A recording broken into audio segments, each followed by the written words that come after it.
Okay, so welcome to this session where I'm going to do some handwriting, and trying to explain some advanced concepts in machine learning and deep neural networks.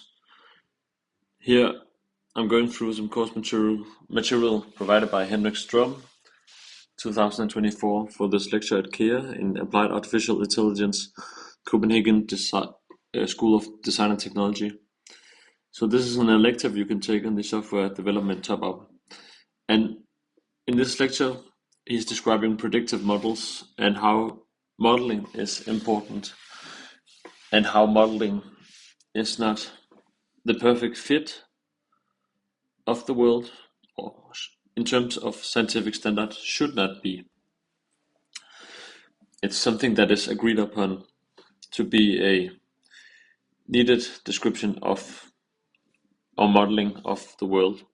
For example, when you use Google Maps, you don't necessarily see every tiny bit of person walking around or house kind of nature. You see it from a way that can be used to say something meaningful in the context that we are using this model for. And I'm also thinking about economic forecasts. Well, they're not totally describing a particular scenario concretely. So why do we need to know this? Well, in deep neural networks, we're trying to model the real world. We could be actually, and model building of what depicts the real world. Well, when we're talking about intelligence, at least my assumption is that we try to get a very accurate understanding from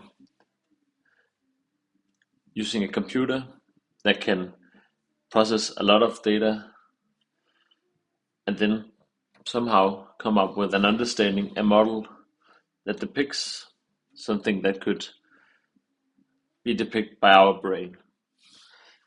As like with generative AI, they can generate pictures of that are very real world and realistic, and wording, for example, with ChatGPT.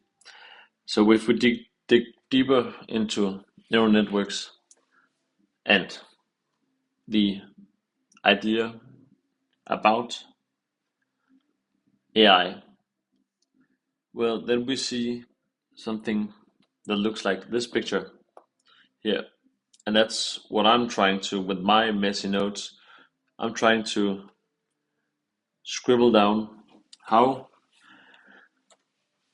this neural networks can be perceived and how they are interpreted. So exactly like this is a model, as we talked about before. This doesn't show any of the equations precisely, but it shows information that is beneficial for understanding how, or also a way of describing things that is agreed upon from very different sources. So, for example, we represent a node with a circle here. So we understand that we agree upon that nodes are something that connects something. And here we see that we have a input layer. So I could actually try to do it again here. So I could also use this. So to save some time. So input layers here, that's where we have our different kind of parameters. So we could have a housing price, that's perhaps the most suitable example now. So we have this number of bedrooms, bedrooms. It's not very good. So going in here, and uh, number of kitchens or square meter. We have square meter. So these are our inputs, and we want to come up with a model that somehow can give us um, a correlation between these two. And into that we have something here called the two hidden layers, and we have a third output layer. So the first hidden input layer, they are conceptually the same. They can be modified in terms of a sum function. So the sum function, yeah, this is this one. It can be, or it will, in any of these layers, there will be a sum function that sums all incoming connection of the numbers here. So we should think of this input here. There should be a number here, and this number is applied as a coefficient.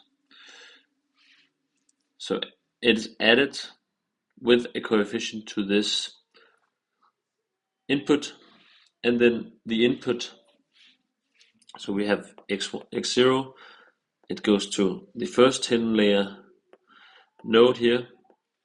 So we have a number here. Let's say number of bedrooms is 4. So we have a I think it's so it's multiplying the coefficient here. So here's a coefficient. It could be like 3.0. So 3.0.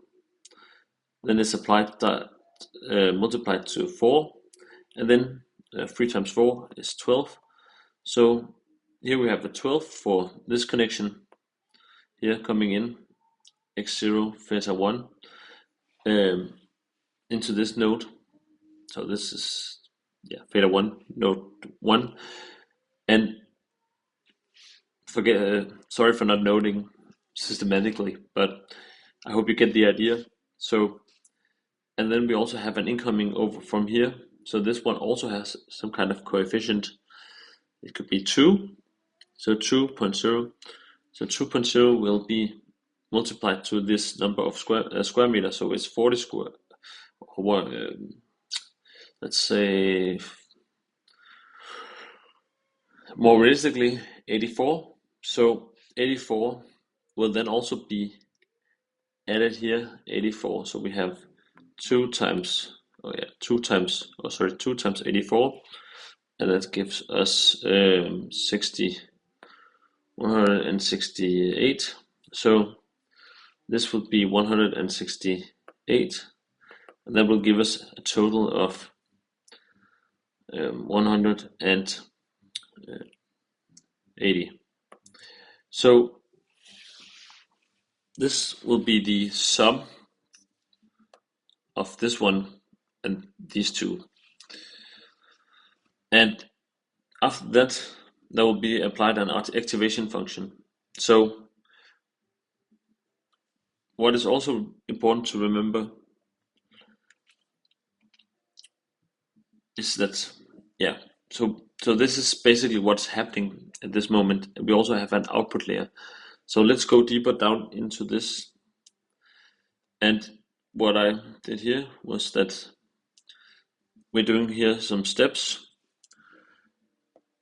And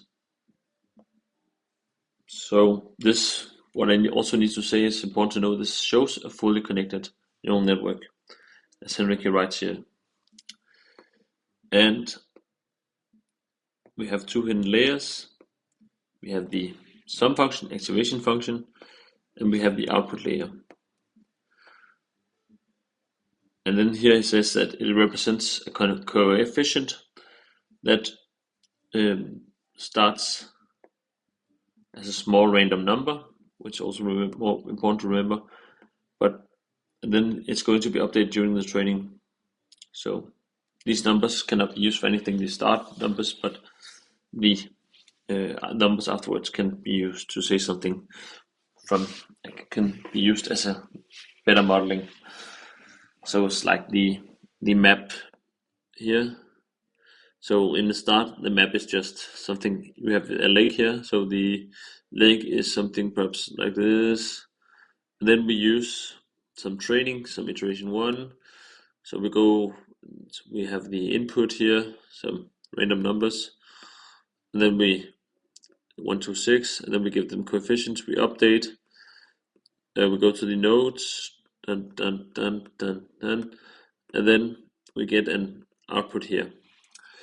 So let's try to go, and then the model gets better at depicting what does the real world look like, or more or less what is more agreed, what is more useful for us.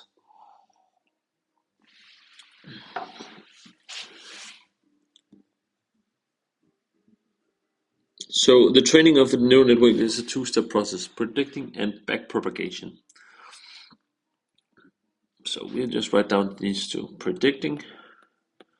This is good. Yeah, so closer. So predicting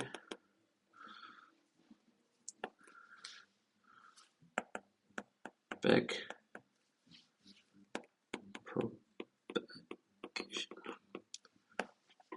Yes. So this is simplification, as there are also other ways of training deep neural networks, but this is the most common method. So most common.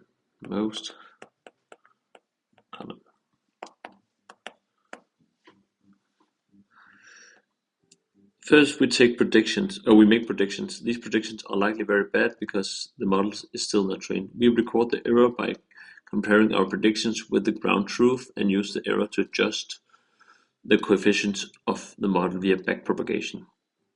The backpropagation process needs an optimizer. So we optimizer, such a gradient descent. So gradient descent from last lecture. Yeah, so that's what we talked about last lecture. But there are other and better optimizers available. So yeah, so we have this is one out of more multiple. I think we also have an Adam and some more. We will not cover the training process in detail. It requires familiarity with vector and matrix algebra. Jan LeCun et al. Offers a very good introduction to deep learning. Read the deep learning article. A more involved article goes back into backpropagation on a deeper level not required. Activation function. Activation function plays a crucial role. So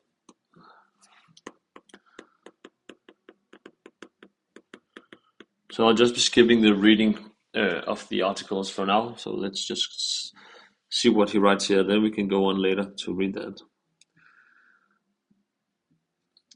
So approximate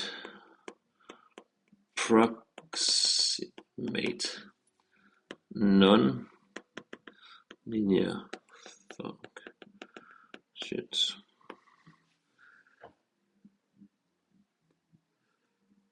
This is described in the easy to read paper below by Leshno et al. Multilayer feed-forward networks with a non-polynomial activation function can approximate any function. A quick read, you don't have to understand every detail. To understand that what this means, let's observe something very simple like XOR functions. So XOR.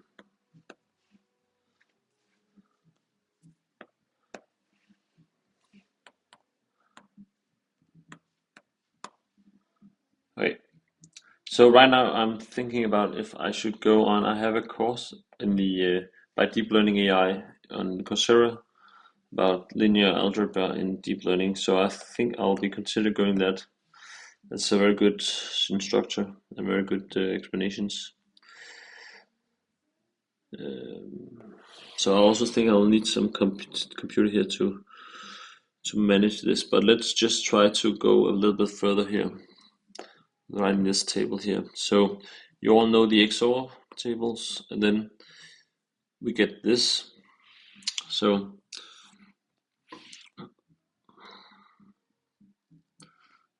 this is a truth table. XOR function takes two arguments, x and y, and produces an output x. We can plot the function. Observe the XOR scatter plot to try to draw a function that separates the blue and the orange dots. You will realize that you need to draw something That is not a linear function. What you are drawing is a decision boundary. Decision. Okay, I'll stop the recording here and I'll return.